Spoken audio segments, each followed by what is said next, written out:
اس سے تم سمجھو کہ جو ذات ہمیں اس خلقت میں، اس حیت میں ابتداءً پیدا کرنے پر قادر ہے، وہ مرنے کے بعد دوبارہ بھی اٹھا سکتے، دوبارہ بھی زندہ کر سکتے۔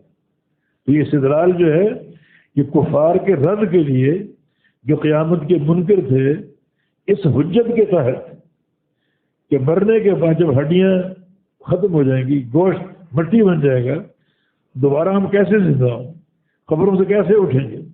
تو اللہ رب العزت نے انسان کو توجہ دلائی، اپنی خلقت پر غور کرو، اپنی حیت پر غور کرو، جو اللہ رب العزت اس خوبصورت حیت پر تمہیں ابتداء پیدا کرنے پر قادر ہے، وہ تمہارا اعادہ بھی کر سکتا ہے، تمہیں اٹھا بھی سکتا ہے، قبروں سے اٹھا بھی سکتا ہے۔ تو یہ ایک دلیل، ایک استدلال کفار پر حجت قائم کرنے کے لیے۔ تو چاہیے تھا کہ اپنے وجود کو دیکھ کر اس کی قدرت کا اعتراف کر لیں کہ اللہ ہمارا خالق اور مالک ہے، کیا اس نے خوبصورت حیت عطا فرمائی۔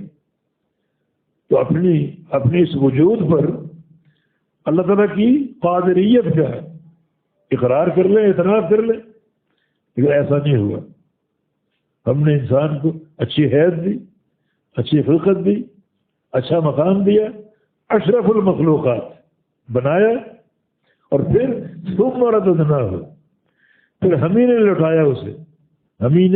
لوٹایا اسے اسفل سافلین، نیچے سے بھی نیچے، انتہائی پستی میں۔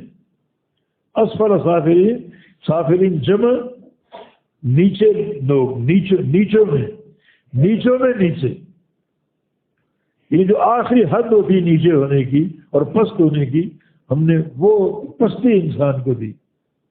کیوں؟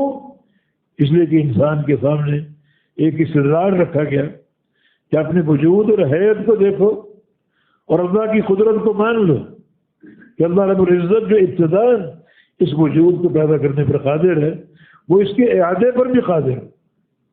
مگر انسان نے اس نقطے کو نہیں سمجھا، اپنے انکار پر قائم رہا، معاد کا انکار کیا، آخرت کا انکار کیا، نبی کی دعوت کا انکار کیا، اللہ کی توحید کا انکار کیا، اللہ کی قدرت کا انکار کیا۔ تو پھر یہ سزا ہم نے اس انسان کو دی، ہم نے اس کو بلندی عطا کی، حیت کی اور خلقت کی، مگر اس نے انکار کر کے اور اللہ کی قدرت کو نہ مان کر اپنے آپ کو پستی میں دھکیل دیا۔